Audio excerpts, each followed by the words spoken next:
అదే RTV app వార్తల్ని క్షణాల్లో చదివే అవకాశం ఉంటుంది. ఒక న్యూస్ పేపర్, ఒక టెలివిజన్ ఛానల్ మీ చేతుల్లో ఎప్పుడూ ఉంటాయి.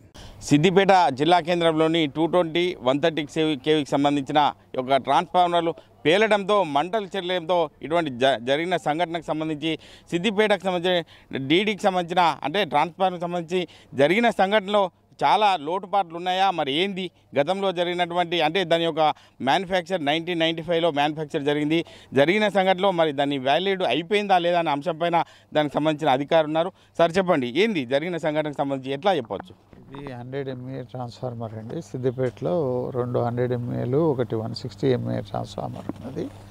దాంట్లో ఒక ట్రాన్స్ఫార్మర్లో ఫాల్ట్ వచ్చేసేసి అది మంటలు అంటుకున్నది. అది మంటలు అంటుకున్న వెంటనే తెలియగానే మొత్తం అన్ని ప్లేస్ నుంచి ఫైర్ సర్వీసెస్ డిపార్ట్మెంట్ హెల్ప్ తోటి నెంబర్ ఆఫ్ ఫైర్ ఇంజిన్స్ వచ్చేసి ఫైర్ అనేది ఒక 3 గంటల్లోనే ఎక్స్టింగ్విష్ చేయగలిగి ఎంఎన్ఏ రెస్క్యూ ఆపరేషన్స్ అన్నీ, రిస్టరేషన్ సప్లై ఆపరేషన్స్ అన్నీ చేసేసేసి వీలైనంత తొందరగా ఇమ్మీడియట్గా ఒక 2 గంటల లోపలనే ఫైర్ ఆపేసిన 2 గంటల లోపలనే మొత్తం సప్లై రిస్టోర్ చేయగలిగినాము. మార్నింగ్ నుంచి కూడా అగ్రికల్చర్ సప్లై కూడా ఇస్తున్నాము. ఓకే, అంటే 100 కేవీకి సంబంధించి అంటే దీని యొక్క పీరియడ్ అయిపోయింది, దాని వాల్యూ అయిపోయిందని చెప్పి చెప్తున్నారు అంతర్గతంగా. ఆ విషయంలో మీరు ఏం చెప్తారు సార్? ఇది ట్రాన్స్ఫార్మరు లైఫ్ అనేది 25 సంవత్సరాలు ఉంటుందండి. 25 సంవత్సరాలు ఉంటుంది. మనిషిలాగానే ట్రాన్స్ఫార్మర్ వయసు వస్తూ ఉంటే కొద్దిగా డిటీరియేట్ అవుతుంటుంది. సో అదేవిధంగా దాదాపు 27 సంవత్సరాల నుంచి సర్వీస్లో ఉన్న ట్రాన్స్ఫార్మరు ఇప్పటివరకు ఎప్పుడు రిపేర్ కాలేదు. ఆ ట్రాన్స్ఫార్మరు 97 నుంచి ఇప్పటివరకు సబ్స్టేషన్ స్టార్ట్ అయినప్పటి నుంచి పెట్టి ఉన్న ట్రాన్స్ఫార్మరు ఇప్పటివరకు నడుస్తున్నది. దాంట్లో దాని ఏజ్ వల్ల వయసు వల్ల వేరే మొత్తం ఇన్వెస్టిగేషన్ టీమ్స్ కూడా వస్తున్నాయి, ఎంక్వైరీ చేస్తున్నారు, ఫైనల్ రిపోర్ట్ ఇస్తారు. బట్ ప్రిలిమినరీగా అనుకునేది ఏంటంటే బికాజ్ ఆఫ్ ఏజ్ వల్ల ట్రాన్స్ఫార్మర్ కాలిపోయింది, లైఫ్ అయింది. అంటే ఎరక్షన్ రావడం వల్ల మంటలు చెలరిగినాయి అంటే చూసుకున్నట్టయితే మిగతా వాటికి కూడా వ్యాపించే అవకాశం ఉండే. ఆ విషయంలో మీరు ఎట్లా తీసుకున్నారు? మొట్టమొదలు ఏం చేస్తామంటే మేము సబ్స్టేషన్లో ఏదన్నా కాగానే దాని పక్క ఎక్విప్మెంట్కు స్ప్రెడ్ కాకుండా చూస్తామండి.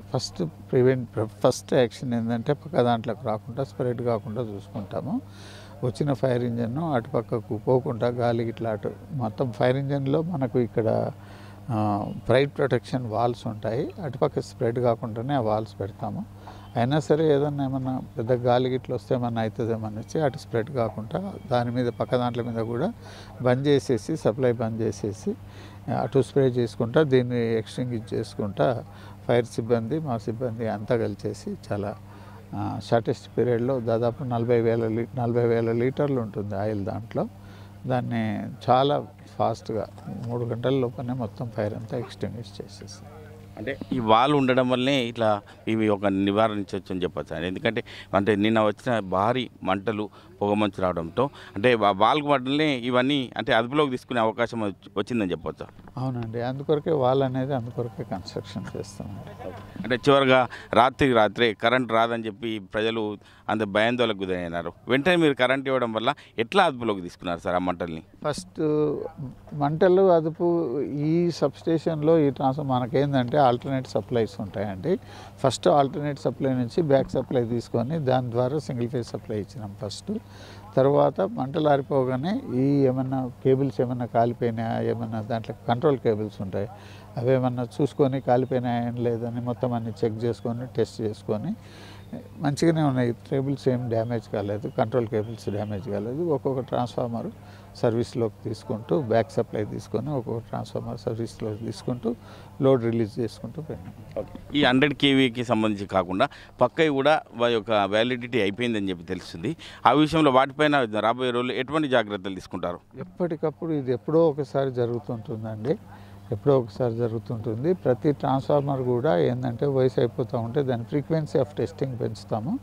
వాల్యూస్ మంచిగానే ఉన్నాయి. ఈ ట్రాన్స్ఫార్మర్ కూడా పోయిన నెల జనవరిలో 29వ తారీఖు టెస్ట్ చేసినప్పుడు అన్ని వాల్యూస్ మంచిగానే ఉన్నాయి. పారామీటర్స్ ఉంటాయి దాంట్లో, ఆయిల్ బ్రేక్ డౌన్ వోల్టేజ్ అనేసి ఇవన్నీ పారామీటర్స్ ఉంటాయి.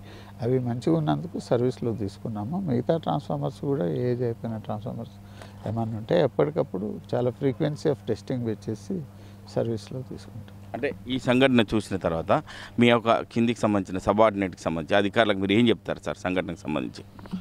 ఇది ఆల్రెడీ ఎస్టాబ్లిష్డ్ ప్రొసీజర్ ఉన్నదండి. దీనికి టెస్ట్ చేసేటందుకు మేము ఎప్పుడు మానిటర్ చేస్తుంటాము. ఎన్ని ట్రాన్స్ఫార్మర్లు టెస్ట్ చేసిండ్రు, దాని టైం లోపల టెస్ట్ చేసిండ్రా లేదా, అన్ని హెడ్ క్వార్టర్స్ వరకు కూడా మానిటరింగ్ చేస్తుంటాము.